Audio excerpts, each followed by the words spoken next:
wabarakatuh, dan salam sejahtera untuk kita sekalian. Perkenalkan, nama saya Dian Rani Minggus, mahasiswa PLP Universitas Tadulako semester ganjil tahun ajaran 2020-2021. Halo adik-adik, apa kabarnya hari ini? Semoga dalam keadaan baik-baik saja. Semoga semangat belajar adik-adik di tengah pandemi sekarang ini masih tetap sama dengan keadaan normal sebelumnya. Dalam kehidupan kita sehari-hari, sering kita menjumpai laju reaksi yang berlangsung secara cepat dan ada juga reaksi yang berlangsung secara lambat. Nah, contoh reaksi yang berlangsung secara cepat yaitu reaksi logam natrium, kemudian kayu bakar, dan kembang api. Nah, contoh untuk reaksi yang berlangsung secara lambat yaitu pada perkaratan besi. Pada kali ini kita akan masuk pada materi yaitu materi laju reaksi. Nah, dari pernyataan tersebut di atas, ada yang tahu kira-kira apa itu laju reaksi?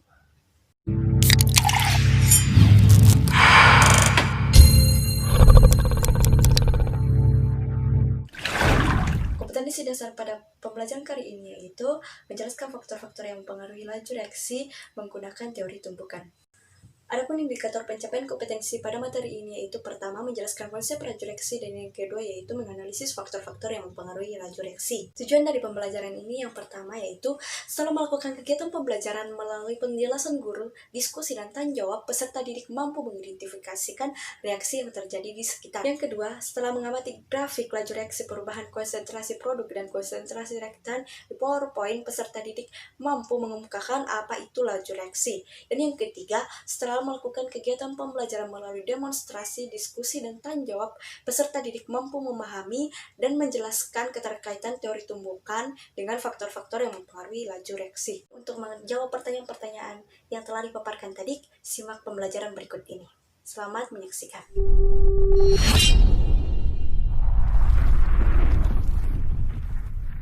Laju reaksi. Berbicara tentang laju reaksi, apa sih sebenarnya laju reaksi itu? Oke, laju reaksi terdiri dari dua kata, yaitu laju dan reaksi. Nah, laju dalam reaksi itu sebenarnya sama dengan laju pada kendaraan bergerak. Sedangkan reaksi kimia adalah proses perubahan saat reaksi menjadi produk dengan bertambahnya waktu reaksi.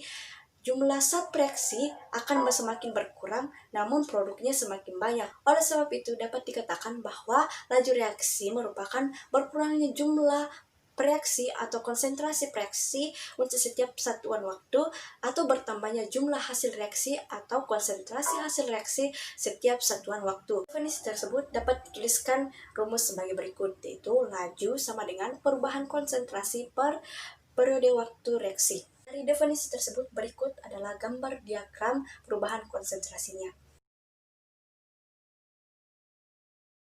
Dari diagram tersebut dapat disimpulkan bahwa laju berubahnya zat A menjadi zat B ditentukan oleh jumlah zat A yang bereaksi dengan jumlah zat B yang terbentuk tiap satuan waktu. Nah, pada saat konsentrasi reaksi zat A berkurang, maka konsentrasi hasil reaksi zat B akan bertambah. Nah, dari konsep laju reaksi tersebut dapat dirumuskan sebagai berikut, yaitu laju reaksi berkurangnya zat A sama dengan min jumlah konsentrasi zat A per jumlah waktu. Kemudian untuk laju reaksi bertambahnya zat B sama dengan plus jumlah keseluruhan konsentrasi zat B per jumlah keseluruhan waktunya. Sebagai contoh adalah pada reaksi 2 asam klorida direaksikan dengan zinc akan menghasilkan zinc klorida tambah hidrogen. Nah, konsentrasi HCl berubah dari 1,00 molaritas menjadi 0,998 molaritas. Nah, apabila reaksi tersebut berlangsung selama 1 menit, ditentukanlah laju berkurangnya HCl dan laju bertambahnya zinc klorida. Nah, untuk menjawab pertanyaan tersebut, berikut adalah penjelasannya.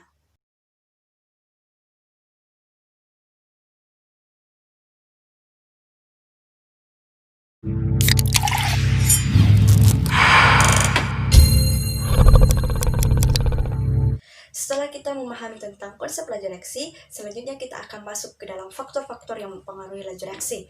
Nah, adapun faktor-faktor yang mempengaruhi laju reaksi ini ada 4. Yang pertama yaitu konsentrasi, kemudian yang kedua yaitu luas permukaan, yang ketiga adalah suhu, dan yang keempat adalah katalis. Faktor yang pertama yaitu konsentrasi. Nah, suatu reaksi akan berlangsung lebih cepat jika konsentrasi reaksi diperbesar. Peningkatan konsentrasi artinya jumlah partikel akan bertambah pada volume tersebut dan menyebabkan tumbukan partikel lebih sering terjadi, dan banyaknya tumbukan itu memungkinkan tumbukan yang berhasil dan akan bertambah sehingga laju reaksi itu akan meningkat, sehingga konsentrasi ini dapat dikatakan mempengaruhi laju reaksi. Berikut adalah gambar konsentrasi mempengaruhi laju reaksi. Dari gambar tersebut dapat disimpulkan bahwa semakin banyak reaktan atau zat bereaksi, maka semakin banyak pula partikel-partikel yang akan saling bertumpukan. Dan itu artinya bahwa laju reaksi akan mengalami suatu peningkatan.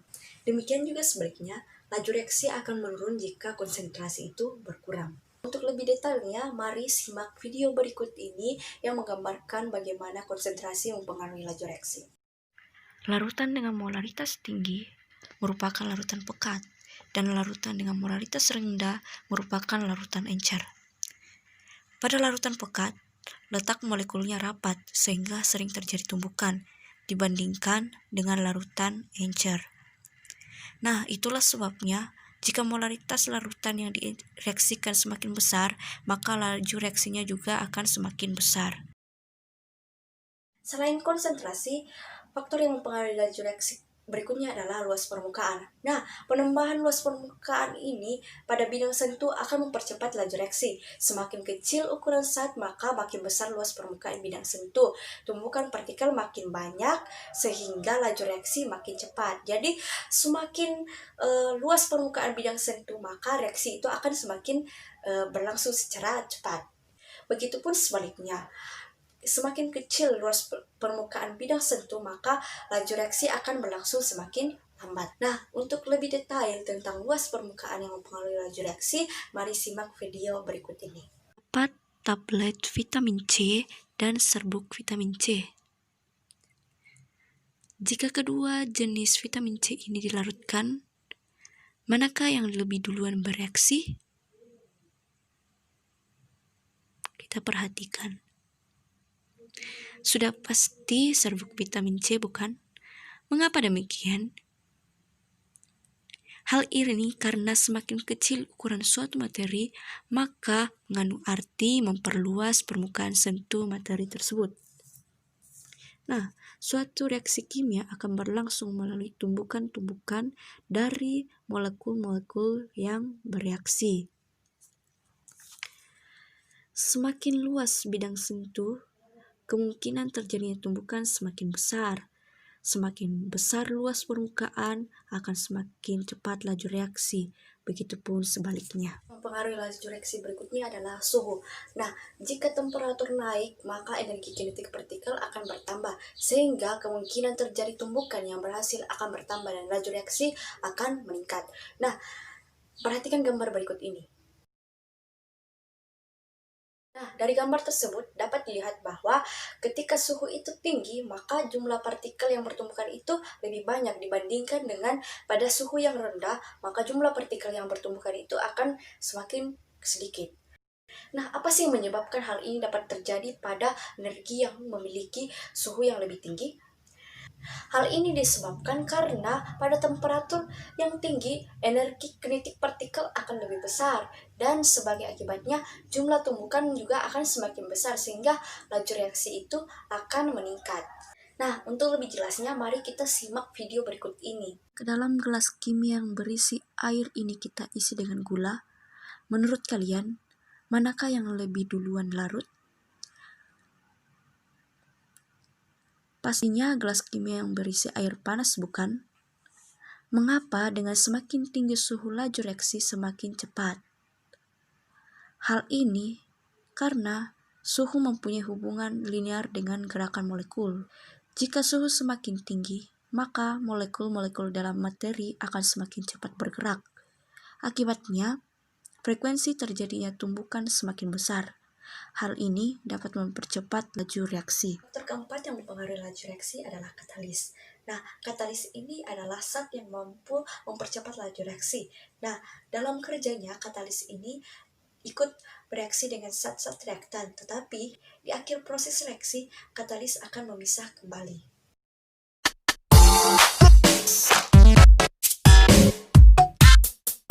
Sebagai evaluasi dari pembelajaran yang telah kita lakukan pada hari ini, kakak akan memberikan LKPD untuk dikerjakan di rumah. Semoga dengan LKPD ini kalian dapat mengerjakannya secara mandiri dan dapat diselesaikan dengan baik melalui literatur yang ada, dan boleh menambahkan wawasan kalian mengenai konsep laju reaksi dan faktor-faktor yang mempengaruhi laju reaksi. Setelah melakukan kegiatan pembelajaran ini, dapat disimpulkan bahwa laju reaksi merupakan berkurangnya jumlah reaksi dalam setiap satuan waktu dan bertambahnya jumlah hasil reaksi untuk setiap satuan waktu. Dan laju reaksi ini dipengaruhi oleh 4 faktor, yaitu pertama konsentrasi, kedua luas permukaan, yang ketiga suhu, dan yang keempat adalah katalis. Semua keempat ini adalah faktor-faktor yang mempengaruhi laju reaksi.